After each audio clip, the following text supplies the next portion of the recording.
If you want to save time on grinding your badges and get it maxed out real quick, make sure to hit up Wish Grinders for legit and fast grinding services. Link will be in the description. What's going on guys, welcome back to the channel for this quick video. Today we'll talk about the movement comparisons between the usual 6'7 power forward build and a 6'3 guard build. It's really good to know this one, so when you decide to make your build, you know what you'll be sacrificing if you choose either one of them. So we'll test movement with and without the ball, lateral quickness, and how fast will it be on a speed boost action. So now let's get into it. So we'll try first the movement without the ball. And by the way, those stats there are the usual final stats that most players do. So in here, that's a decent gap. Don't look at the vertical alignment, look at the moment when the gauge touches that line there. Now for the lateral quickness, not really much to be honest, but in a lateral quickness perspective, that looks decent already. Now for the speed boost action, not really much difference as well, but in speed boost perspective, that's a pretty decent gap. Now for the interesting part, the movement with the ball. And surprisingly, the 6'7 build, which has less speed, acceleration, and speed with ball, came first. Tried it a lot of times and still the same results.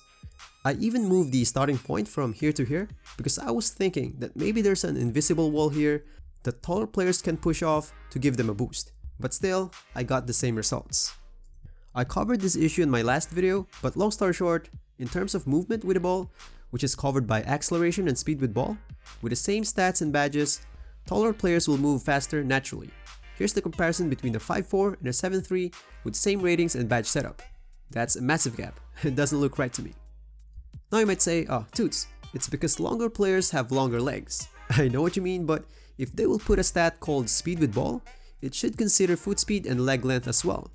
It doesn't look right to me if a taller player with a lower speed with ball rating and acceleration will be faster than a shorter player with higher ratings.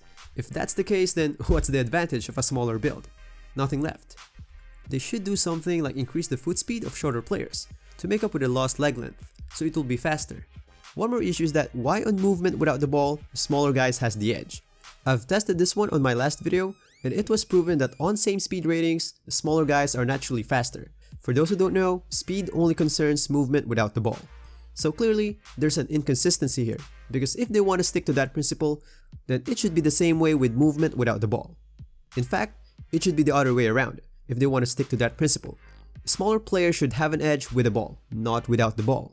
But again, I don't really agree to that stride length principle. For me, when you see a stat called speed with ball, it means that's your ability to go from point A to point B, considering everything. If there's another factor like stride length or whatever, it should affect it into a super small degree only. The gap shouldn't be that big. So please let me know in the comment section what do you think about it.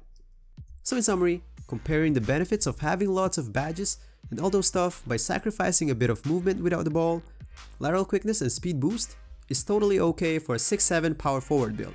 That's what makes it overpowered, which doesn't look right to me. So these things needs to be fixed, and I'll try to tag Mike Wang when I share it on Twitter, hoping a fix will be carried out. So it would be really awesome if you can help me do that. Just share it in your Twitter account and tag Mike or Ronnie or whoever. I would really appreciate it. So that's all for the video. If you like it, please smash that like button and don't forget to drop by the channel for some other videos. And as always, stay safe and happy gaming guys. Peace.